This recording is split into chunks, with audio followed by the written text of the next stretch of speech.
고린도 교회는 사도 바울이 제2차 전도 여행 중 1년 반 동안이나 머물면서 세운 교회이고 브리스길라와 아굴라 부부와 동역했던 교회입니다.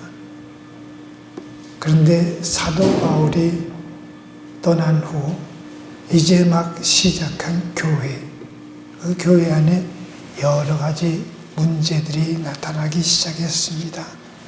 정말 애써 세운 교회인데, 성도들인데 그런 문제들 때문에 어려움을 겪고 있다는 소문을 전해 들은 사도 바울, 안타까운 심정으로 그 문제들을 해결할 수 있는 방법들을 편지로 써 보냈습니다.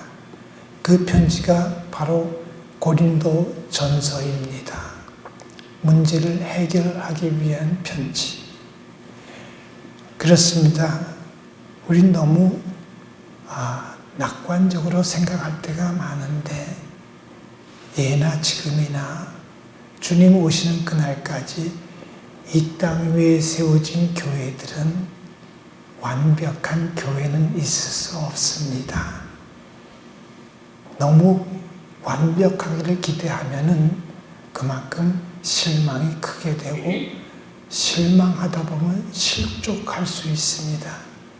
그렇기 때문에 당연하다고 생각하라는 건 아니지만 전에도 그랬고 지금도 그렇고 앞으로도 주님 오실 날까지는 교회는 문제들을 안고 갈 것이라는 사실은 우리가 인정하고 넘어가야 합니다.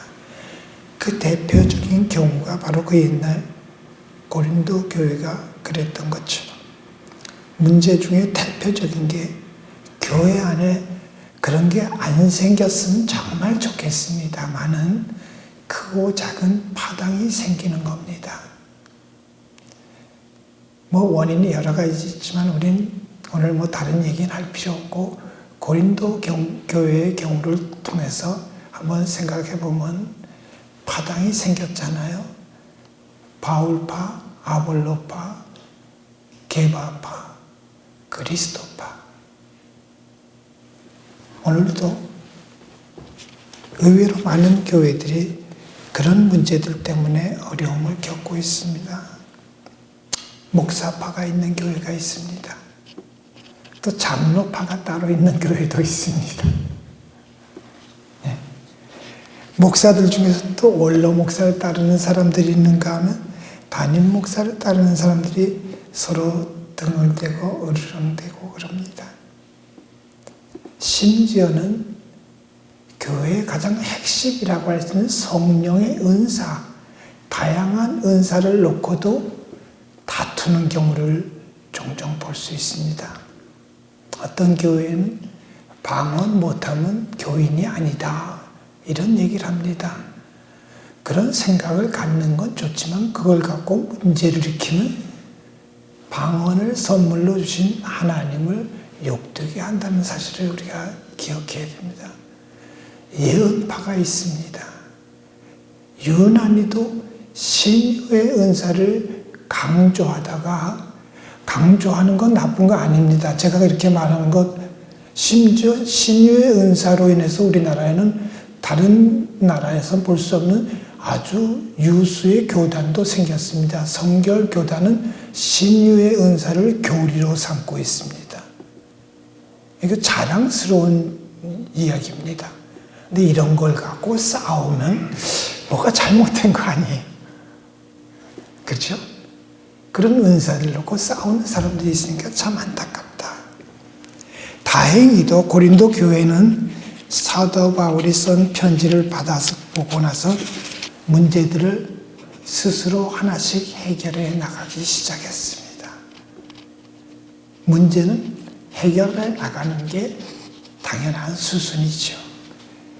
그렇게 해서 교회가 안정되는 것 같았습니다. 그런데 전혀 예상하지 못했던 문제가 생겼죠. 예루살렘 교회에 추천서를 가지고 왔다는 그런 사람들이 나타나서 사도 바울의 인격을 모독하고 지금 사도 바울은 고린도 교회에 있지 않습니다. 그들이 그렇게 교회를 흔들어 놓을 때 지금 떠나간 사도 바울을 모독하고 공격하고 비난하고, 그가 무슨 사도냐? 그 언제 예수님 만난 적 있느냐? 이런 식으로 공격을 합니다. 그러다 보니까 어떻게 해요? 그가 전한 복음, 그게 무슨 복음이냐? 그 아주 크게 잘못된 얘기거든요. 사도 바울이 다른 얘기한 게 아니라 예수 그리스도의 복음을 전했기 때문에 그걸 가지고 시비한다는 것은,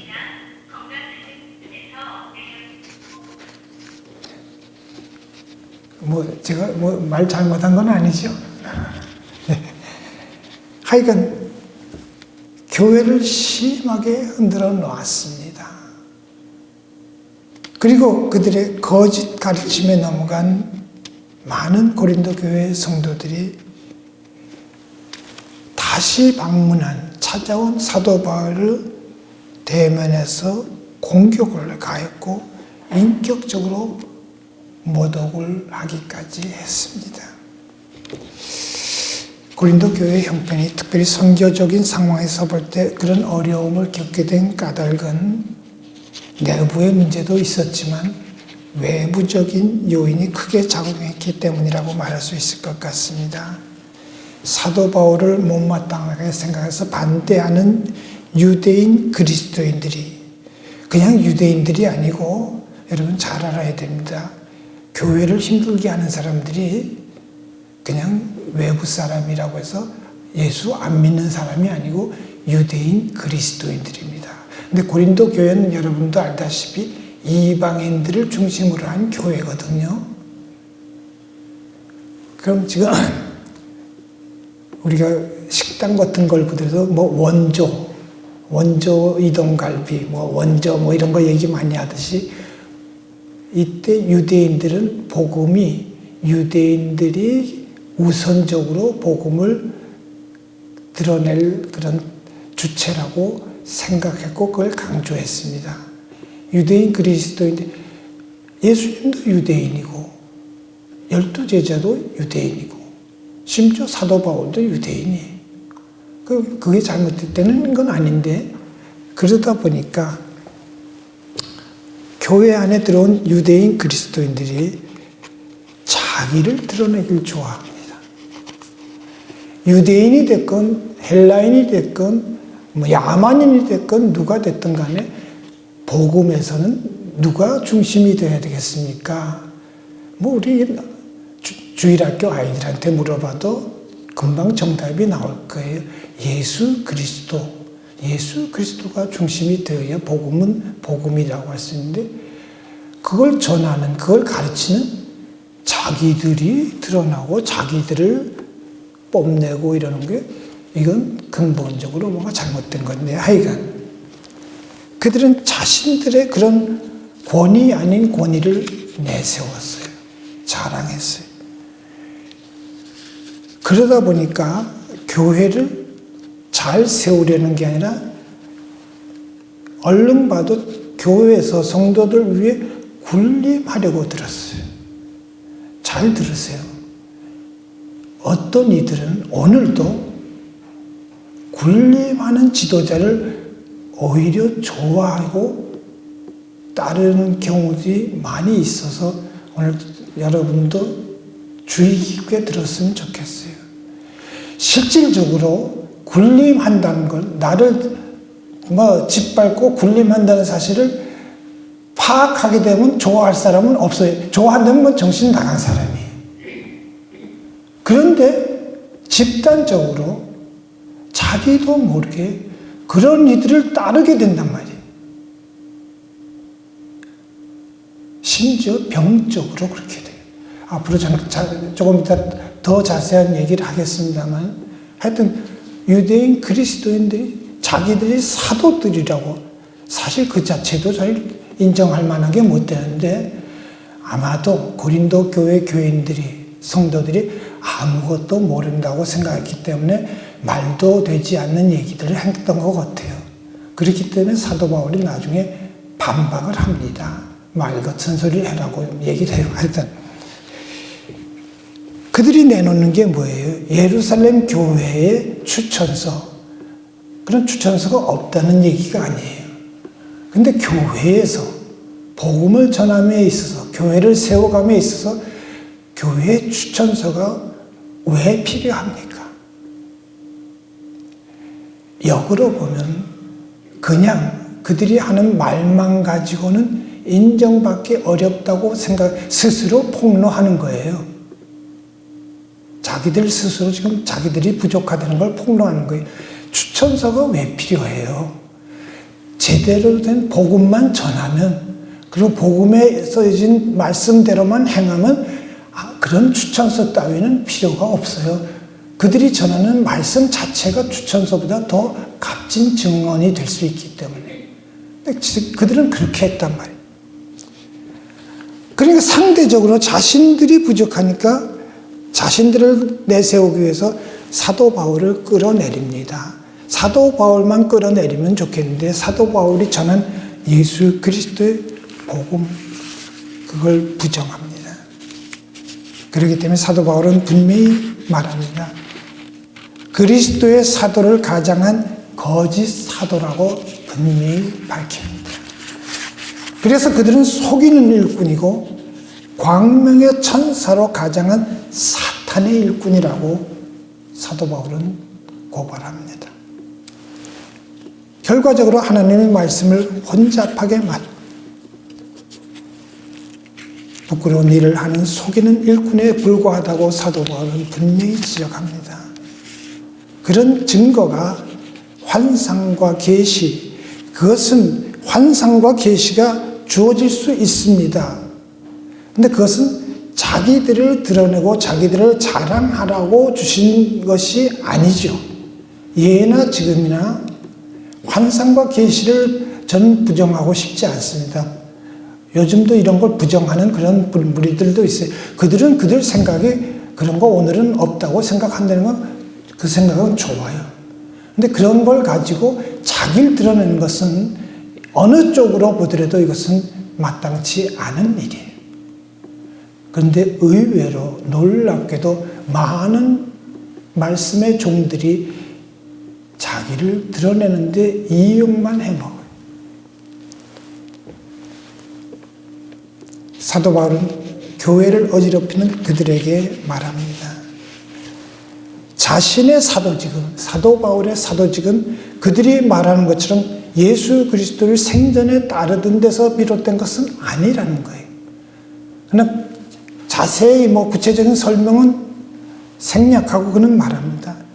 자기는 그런 예루살렘 교회의 추천서를 받은 게 아니라 살아있는 하나님의 영으로 쓴 그리스도의 편지로서 고린도 교회 성도들의 존재 자체가, 고린도 교회라는 이 존재 자체가, 문제는 많지만 이 교회가 정말 불모지라고 할 수 있는 고린도, 그 황량한 터전에 세워진 것 자체가 하나님이 쓰신 편지요 추천서라는 겁니다. 그렇게 그들에 대해서 반박하고 말했지만 사도 바울은 1차적으로 방문한 걸로는 별 성과를 거두지 못하고 다시 에베소로 돌아왔습니다. 돌아올 수밖에 없었죠. 그럼에도 불구하고 그는 낙심하지 않았다는 것, 포기하지 않았습니다. 고린도 교회를 포기하지 않았습니다. 웬만하면 포기할 만도 한데 다시금 고린도 교회를 향한 진심 어린 편지를 썼고 그 편지를 디도라는 제자를 통해서 전달하도록 했습니다. 그런데 아마도 그 편지를 써보낼 때는 큰 기대는 안 했던 것 같아요. 그래도 자기가 할 수 있는 노력은 최선의 노력을 다 해보겠다는 그런 의지로 편지를 써서 보냈는데 그 편지를 전하고 돌아온 디도를 통해 들은 소식이 너무나도 기쁜 소식이었어요. 그의 진심이, 고린도 교회 성도들을 향한 그의 진심이 제대로 전달되었던 것 같습니다. 그들은 자신들의 그런 잘못된 태도를 뉘우치고 회개하고 결과적으로 교회는 회복되기 시작되었다는 것입니다. 그래서 그는 정말로 기쁜 마음으로 고린도 교회 성도들을 향해서 위로와 격려를 담아 다시 편지를 써보냈는데 그 편지가 바로 이 고린도 후서입니다. 그 내용인즉슨 느닷없이 이런 얘기들이 왜 나오느냐, 다 이런 과정이 있었던 겁니다. 네.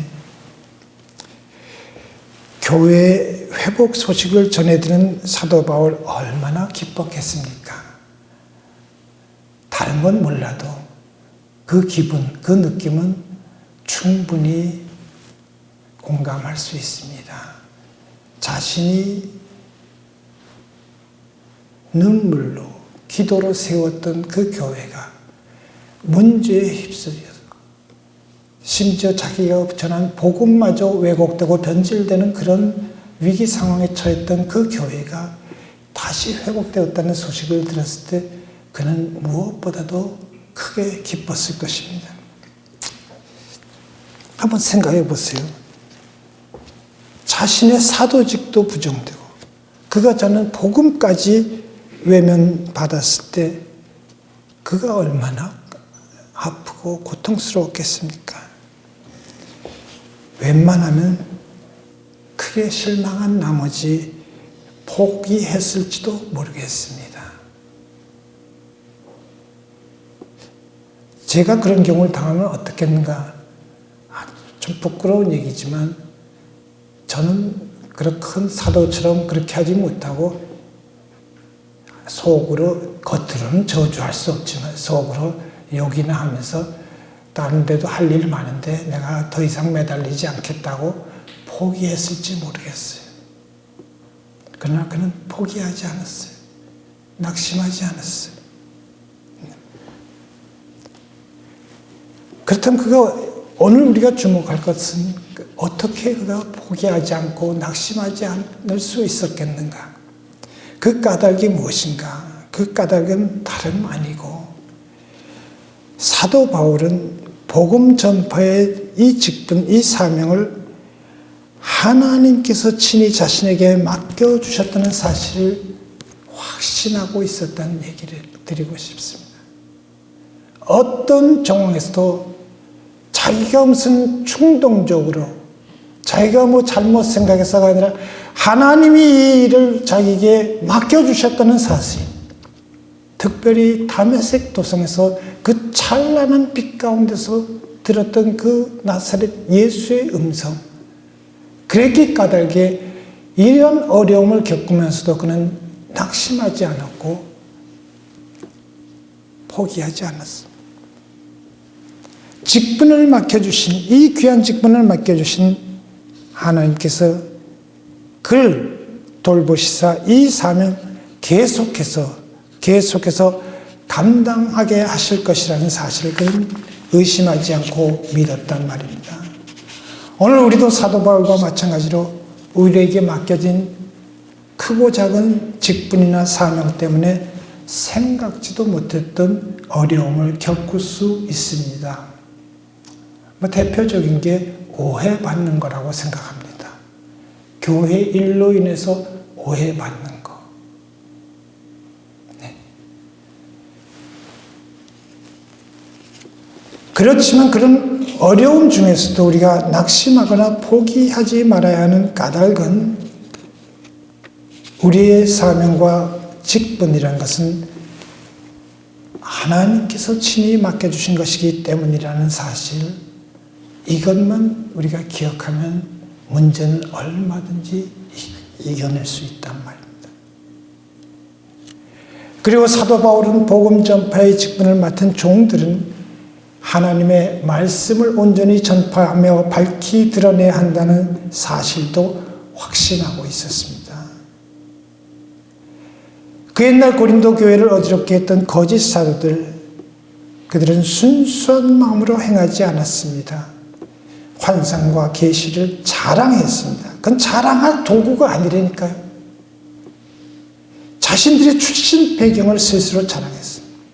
오늘 우리가 처한 문제도 바로 그런 것이라고 해도 좋을 것 같습니다. 오직 진리의 말씀만을 전해야 될 말씀의 일꾼들 가운데 얼마나 많은 사람들이 그 말씀과 배치되는, 반하는 부끄러운 삶을 살고 있는지 모릅니다. 한 가지만 얘기합니다. 돈을 사랑하는 것이 일만하게 뿌리라고 성경에 분명히 기록되어 있고 그걸 날이면 날마다 외치고 있는 말씀의 종들이 황금 우상 앞에 너무나도 쉽게 무릎을 꿇습니다. 지금 교회들이 홍역을 앓고 있는 근본 문제는 교회의 지도자들이 황금 우상 앞에 절하면서 변심했기 때문이라는 것을 분명히 알았으면 좋겠습니다. 끝으로 사도 바울은 복음 전파의 귀한 직분을 맡은 종들의 사역의 궁극적인 본질은 오직 복음 전파이어야 한다는 사실을 확신하고 있었습니다. 그가 분명히 말하지 않았어요. 우리는 우리를 전파하는 것이 아니라 오직 그리스도 예수의 주 되신 것과 또 예수를 위해 우리가 너희의 종 된 것을 전파함이라고 분명히 말했어요. 여기서 우리 조금 신중해질 필요가 있습니다. 무슨 말이냐면 사도 바울의 이 말이 지극히 당연한 말처럼 들리지만 예나 지금이나 이 부분에서 많은 사람들이 실수하기 때문에 오늘 우리도 조심해야 될 것이다 이 말입니다. 그의 말처럼 우리가 우리를 전파하는 것이 아니라는 사실은 너무나도 자명한 사실이기 때문에 어찌 보면 실수하려고 해도 할 수 없는 그런 것이 아닐까 생각이 쉽지만 실제로는 너무나 많은 말씀의 일꾼들이 바로 이 부분에서 실패하기 때문에 강조하지 않을 수 없습니다. 누구나 시작은 예수 그리스도의 복음, 거기서 시작합니다. 시작부터 다른 말 하는 사람 별로 없습니다. 그런데 복음 전파 사역이 눈에 보이는 결실로 나타나기 시작하면 사람들이 좀 모이고 힘이 붙기 시작하면 문제가 발생하기 시작합니다. 다른 나라의 예를 들 필요도 없습니다. 우리나라의 경우 기독교 가면을 쓴 사이비 교주들의 경우 그들도 대체로 시작할 때는 예수 그리스도의 복음을 들고 나왔던 것이 사실입니다. 딴 거 가지고 나오지 않았어요. 그러다가 사람들이 모이기 시작하면 서서히 마각을 드러내고 결국 자신이 재림주라고 말합니다. 심지어 자기가 하나님이라고 주장하는 작자들도 있습니다.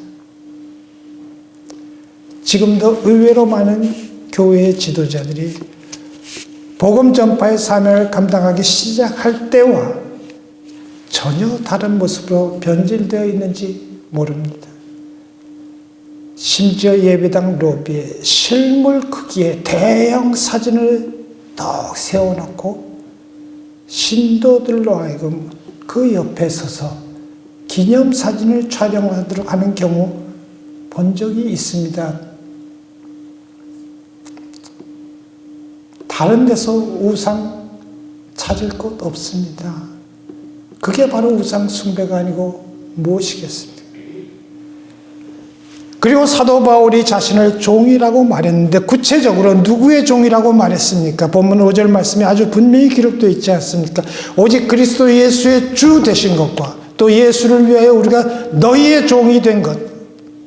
그가 말했어. 언제 어디서나 그리스도 예수의 주 되신 것을 드러내지 않는 자는 누가 뭐래도 마귀 사탄의 일꾼입니다. 거짓 사도라는 사실을 분명히 알아야 합니다.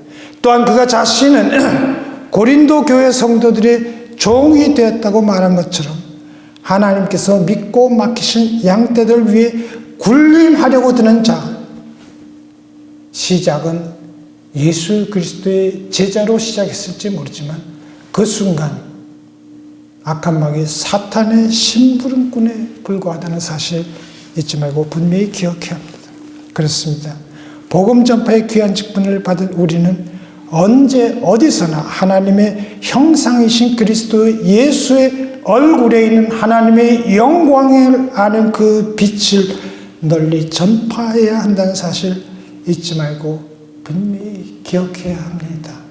여러분, 큰 어려움 중에도 낙심하지 않고 끝까지 맡은 직분을 감당했던 사도 바울과 우리 믿음의 선지인들처럼 지금 짙은 어두움 가운데 처한 이 시대에